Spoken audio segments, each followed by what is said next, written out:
So today we're taking you on a detailed tour of our overland camper. It's built for a family of 4 for our trip up to the Arctic Circle in Prudhoe Bay, Alaska, the northern start to the Pan American Highway. In this video, we're going to cover every aspect of the build, from material and construction to the electrical and plumbing systems, the total weight, and the final cost. So let's get started. Let's take a look inside now. This is where Adam and I will sleep. It's a queen size bed, and we also have some crazy creek chairs so that we can work on our laptops. We have some dimmable lighting and also plenty of natural light. We have some countertop space on this side and more on this side with the sink. Actually, underneath we have a refrigerator which has a lock-in mechanism and a freezer. It's actually a 12-volt RV refrigerator. Here's the kids' bed and some storage underneath. The bed actually has enough height so that the kids can read their books. And this countertop space is primarily for our Instapot and our water kettle, and is actually retractable so that we can have more space when we're not using it. So yeah, this is it. Pretty efficient. All right, so this next portion is kind of geared more towards folks who are going to be building out their own overland camper, because I'll be talking about the materials, the construction, and also the systems and electrical components that I put in our camper. So first things first, I started with the floor. The floor is constructed out of 3/4 inch plywood, and I had to use 2 sheets. One for this section here, basically from the center of the wheel well back, and then another one from the center of the wheel well forward. That made it easier to kind of drop in with these contour restrictions. It's covered with a marine grade carpet, and I kind of just wrapped it underneath and stapled it all down. But that 3/4 inch plywood was kind of crucial because I use it to secure a whole bunch of these cleats that are holding straps for like the battery and also for the water tank and the refrigerator. The walls over here, they're made out of 1/2 inch maple. I covered them or finished them with like a floor grade polyurethane, which is like you would use on stair treads like in your house, and that gave it like a really durable finish. The other thing that I'll just mention quickly is just exactly how to get really tight tolerances with these panels. My brother, who worked in the boat industry for years, actually showed me that templating process. I'm doing it the same way that I templated the floor. I'm using just these strips of cardboard that I cut. They don't have to be super long because you can glue them, you can glue them successively longer. But you have to make sure that there's no like folds in it. So if you get any folds like that, then they can be a little bit flimsy. You want them all really rigid. So starting to template this out, and once everything's like nice and hot glued together, then I'm going to pull it out, and I'm going to cut out the plywood, and we're going to see how everything fits together. So it's a pretty easy process. You just have a nice rigid piece of cardboard here with a super straight edge. So I cut them with my level, and then I'm just going to glue this one up here the way that I think it makes sense. So I throw on a whole bunch of hot glue and then get it where I want it, and hold it for a little bit, and then just keep on building it all out. And by the time you're done, you have like a really accurate template to be able to fit in a custom space like this. So we finished the template. That's right here. Then we took that template and transposed it onto this piece of hardwood, 1/2 inch maple plywood. I just cut it out, and now I'm just test fitting it. See how it fits. so far,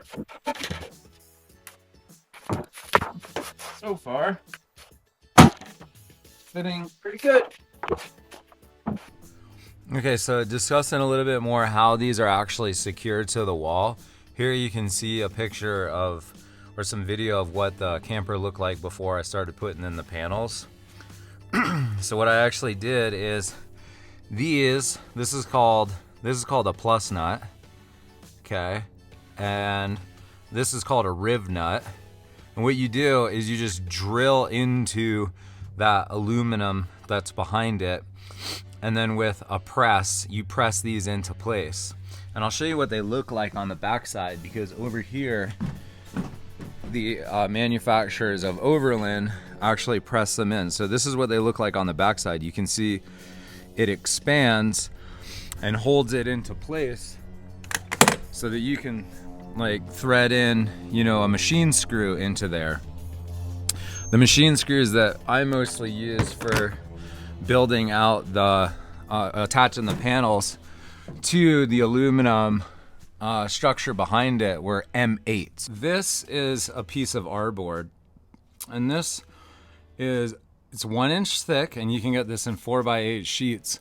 But what I love about this stuff is it's really easy to cut. You just score it with a utility knife, and here you can see I had a little left over, so I put it in the walls up higher, but it's like perfectly flush. The 1 inch is perfectly flush with the 1 inch aluminum extrusion, so you can fill in all your walls with this stuff.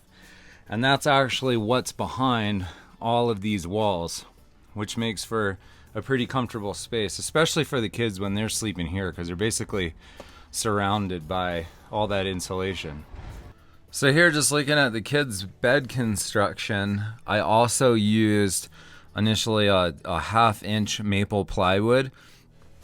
Now this stuff is way too flexible to actually support my weight and the kids' weight. So in order to reinforce it, I used just this really nice aluminum extrusion. This is called 30 by 30, so 30 millimeters by 30. And I bolted it, you can see here, I bolted it to the aluminum extrusion. It just uses like a T-slot that goes in there, and then you can really crank these down. And so this provides plenty of support for you to be able to put at least 200 pounds on here without any flex.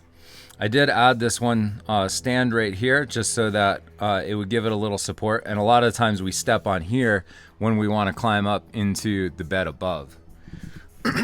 So that sits on these tracks right here, and these tracks are really handy because what I can do is I just pull this and I can move the whole bed away from the front of the cab, which is absolutely necessary because this is actually where all of the electrical components and the water tank and my water pump and some of the plumbing and the inverter for the 110 system, this is where I built in all of those items. So it was essential to be able to have access to those, and if you permanently build it in the bed, then you just don't have that. This mattress that I had custom cut for the kids' bed is actually, you can custom order these on Amazon, and you just input your length and your width in inches, and they'll send you, a 3 or 4 inch mattress, whatever you want, custom cut, and they'll put this really nice navy mattress cover on it so that it looks like just any other RV. So I just want to kind of show off the butcher block countertops that we have here. These are actually 1.5 inch countertops that I purchased from Home Depot. This side is handy because you can actually use this mechanism here and this folding hinge to swing that out of the way, and that just gives you kind of more space when you're walking into the truck from the back, so you're not like hitting your head on this. When you're cooking though, it is really handy to have this extra countertop space here, And this is just where we keep the Instapot and the kettle when we're cooking, and that just plugs down into that outlet down there below. Now we're going to talk about the electrical system. Now this is, I know this looks like a rat's nest, but it took a little time to kind of think all of this through. This is all powered by a 300 amp hour lithium iron phosphate battery.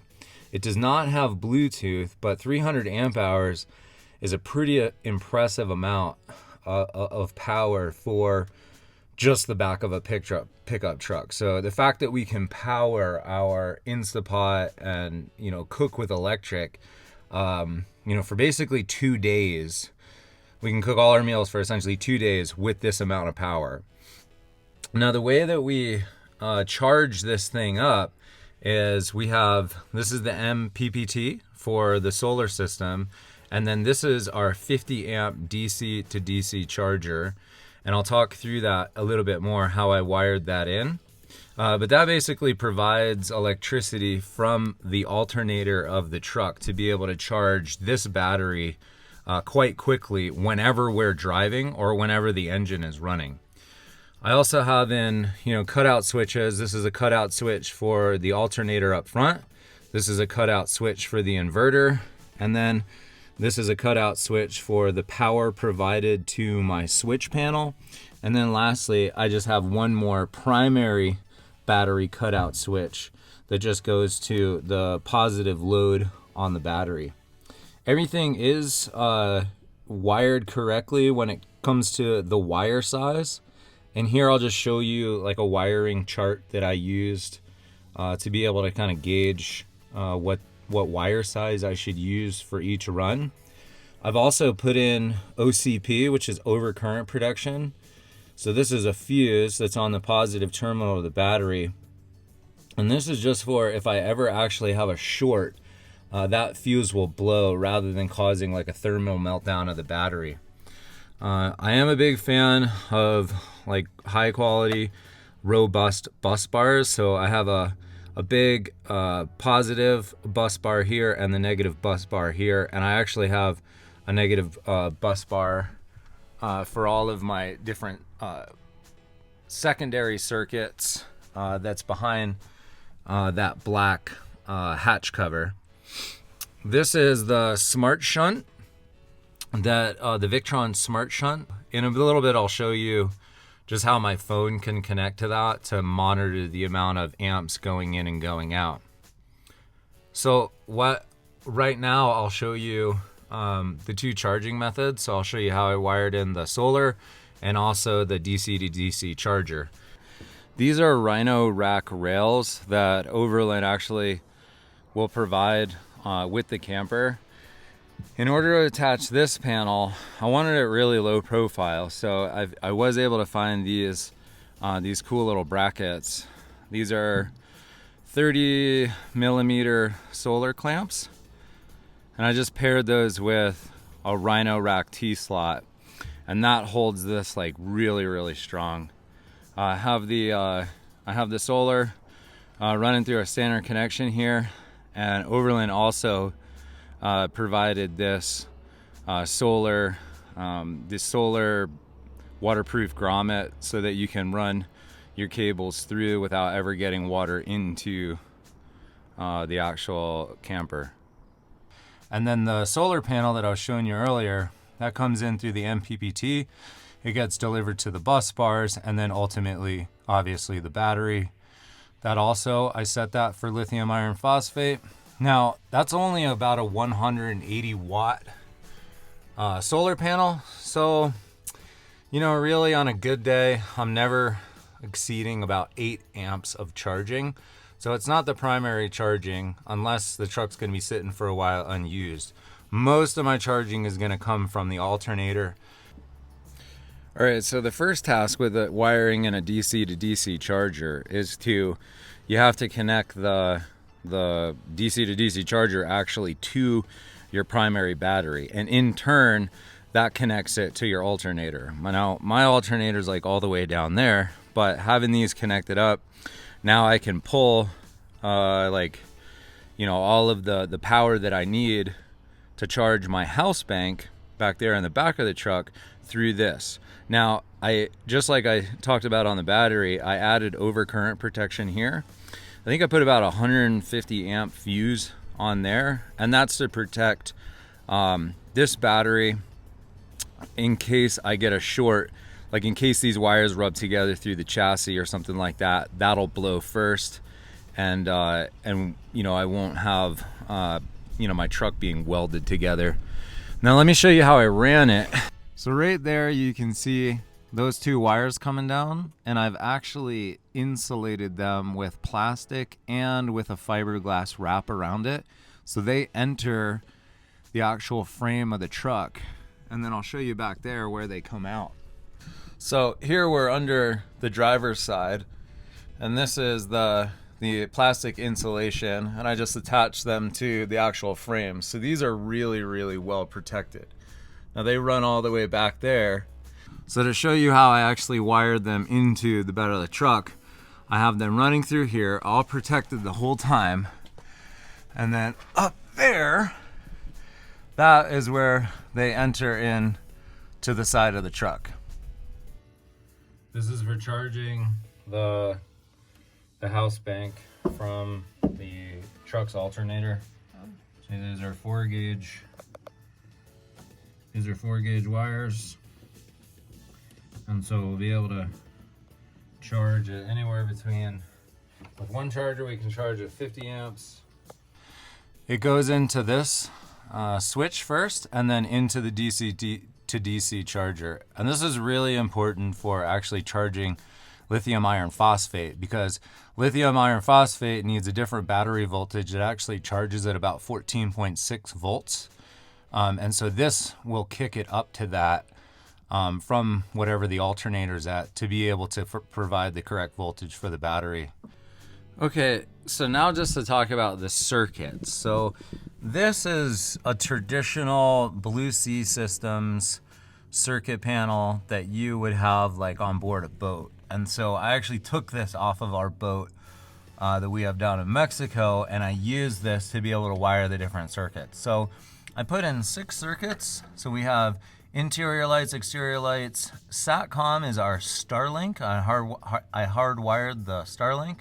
We also have our water pump, our fan, and our refrigerator. So this is where the power comes from the battery, and I've just run it behind this panel into this switch panel here. And this provides overcurrent protection for all of the different circuits that we have running throughout the truck. One of the nice features that Overland actually provided is this fan, and so I wired it in. They installed the fan into the roof, but this is one of these really nice max fans. So the cool thing about this is it will get pretty hot in here, right? Because you just have everything's aluminum. So you just open this up. Once you have it wired in, turn this on, and this will just pull all of that air, all that fresh air, nice cool air into the camper. So I also just want to show off these kind of exterior lights. These pull about 18 watts each, so not very much, but they do make a whole lot of light. They are bright, and the way I put these in is you have these little through-hole penetrations here. These are essential. I'll also put those in the description below. But you definitely want these to make sure that any kind of install where you're going from the inside to the outside, that it's waterproof, you're not going to get any kind of moisture in there. You know, the nice thing about being able to work with an overland camper is this panel here, you can use it as a utility chase. And really you can hide a lot of your electrical wires behind there, so it's out of the way. Whereas if you just have a slide-in camper, that space is kind of taken because, you know, that camper is going to sit in here, and this is where basically everything's going to start. So you end up losing this, you end up losing all that space behind where that panel could be. I was able to run all of the wires like back behind here in this chase, and so they'll follow up through here if that's the direction they went, and then they'll, you know, run to their various locations. But did the best job I could to make sure that everything was encased with, you know, some type of plastic conduit so that we prevent any kind of shorts in the future. One thing I do want to talk about is just the Starlink setup. So I have Starlink hardwired in on this circuit here, and that provides 12 volt, a 12 volt power supply to this power converter. So now I'm going to wire in the Starlink Mini. This is a power supply that takes 12 volt and turns it into 30 volts, maximum of 3 amps. So I have to connect these two coaxial cables together. I'm gonna mount this like right here, and then this just gets wired in kind of standard into the 12 volt switch panel that I'm going to wire up right here. Like that's gonna go right here. So all the hots, well, all the positives, I should call them positives, are gonna go into that panel that's right here. So there's gonna be 6 circuits. So this is a Starlink Mini. It actually has the Wi-Fi router and the modem all inside this plate right here, this square plate. And I ended up, I'm really a big fan of this 30 by 30 aluminum extrusion. So rather than figuring out some kind of, I don't know, rhino rack solution, I just used a hole saw and drilled that out and then attached it to the rhino rack rail with the same T-slots that I used over here. Now, this is my waterproof, my waterproof penetration through the roof. So that makes sure that I'm not gonna get any kind of water in there. But yeah, this is a great setup, and this is all you need. You only need a power supply. So once I flick that switch on down on the circuit panel, we have electricity and we're rocking with internet. So pretty cool process. This blue Phoenix inverter is another Victron product. Now I'm running 2-gauge wire into that. This can produce about 1200 watts continuous. And our Instapot usually only uses about 1000 watts. So the way I wired this in is I just took a 12-gauge extension cord, plugged it in, and then I ran this through the panels, through my electrical chases, and then wired that into this outlet here. So all we have to do, we just plug this in, and then we have we can supply power for our Instapot. There we go. It's ready to rock. And the cool thing is I can monitor all of that wattage use with the Victron app and the SmartShunt connection, the Bluetooth connection that we have. So now I just want to show you actually how I interface with the SmartShunt. And this is pretty cool. So there are 2 Bluetooth devices that we have in the truck. One is the DC to DC charger, and that's off right now. And then there's also the SmartShunt, which monitors the electricity going in and going out. So that just means that I don't have to put any other kind of monitor or gauge that'll tell me, you know, external to the Bluetooth, you know, what the battery power is. I can just use the SmartShunt, and I can log in, and it'll connect with the Bluetooth, and it'll tell me the battery voltage and also where my battery state of charge is. So right now I'm at 66%, and I've used 108 amp hours out of approximately a 300 amp hour bank. It also shows me what the current is and the power consumption. So right now I have fluctuating between 1.5 amps and, you know, up to 6 amps, depending on the solar output and the amount of draw that I'm pulling right now from having, you know, the lights on and the Instapot plugged in. Although it's not being, it's not heating, it's just providing a little bit of power to the LED lights on it. Like, so this is a really easy way to kind of figure out where you're at. Just in terms of actual electrical usage and power consumption, when we're running our Instapot, it roughly burns about 1% of battery capacity like per minute. So if we, like let's say a meal takes about 15 minutes to cook, we'll be down about 15%.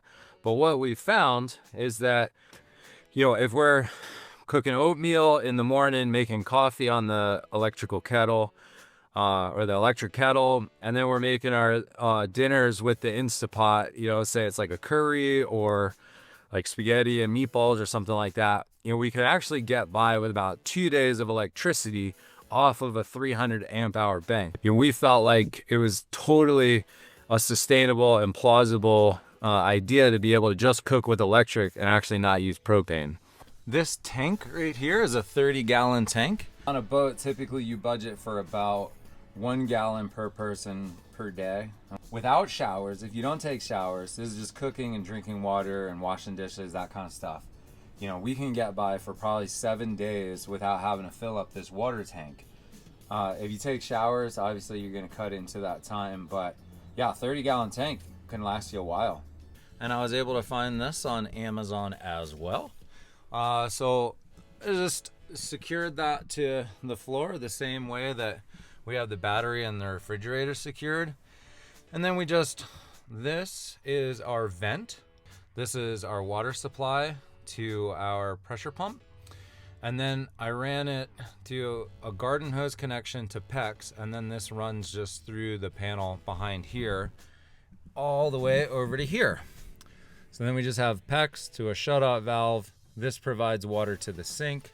And then this sink right here, this faucet is a cool faucet because it only has cold water. So you only need one connection. Now you're probably wondering where this drain goes to. I use just an RV drain connection here. So this, you don't need a P-trap or anything like that. And that just runs to this PVC, flexible PVC connection.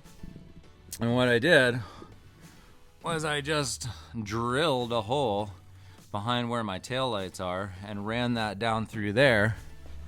And we actually just use this bucket, like if we're actually in a campground, I just put that under there and that'll catch all of the gray water that comes out of that tube. That prevents us from having to have like a gray water tank installed. And then, if we have a campfire, we can just use this gray water and, use that to put out the campfire. I also just want to show you how we fill up the water tank.